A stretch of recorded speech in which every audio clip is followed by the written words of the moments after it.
Your brand new iPhone deserves the best protection, and the iLune 3-pack screen protector plus 3-pack camera lens protector has you covered.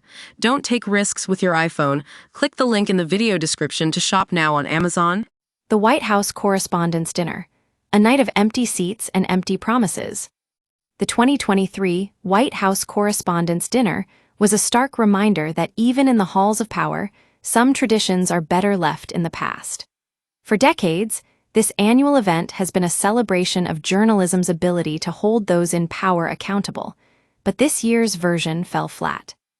It started when the live stream suddenly stopped mid-event, leaving viewers wondering what was going on.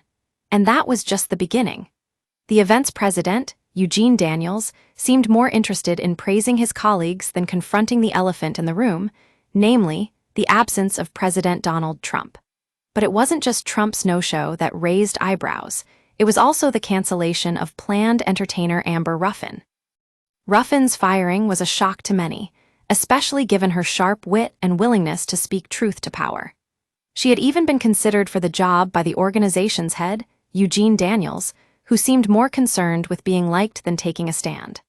But as the night went on, it became clear that the WHCA had ceded control of the program to an invited guest, leaving Ruffin out in the cold.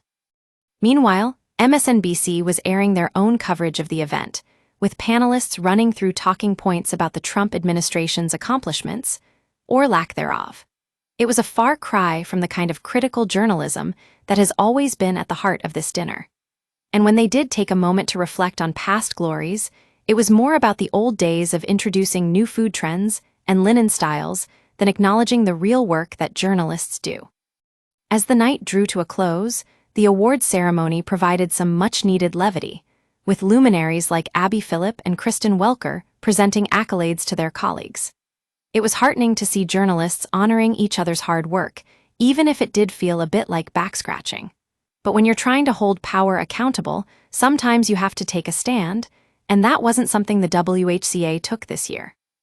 In the end, the 2023 White House Correspondents' Dinner was a disappointing reminder of what happens when journalists prioritize being liked over speaking truth to power. It's time for the WHCA to get back on track and remember why we have this dinner in the first place. To celebrate the very thing that makes journalism worth doing, holding those in power accountable, no matter how unpopular it may be.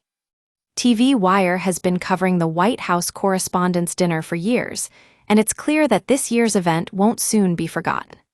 The questions remain: what happened behind the scenes, and how will the WHCA come out of this one? One thing is certain: journalists won't be silenced anytime soon.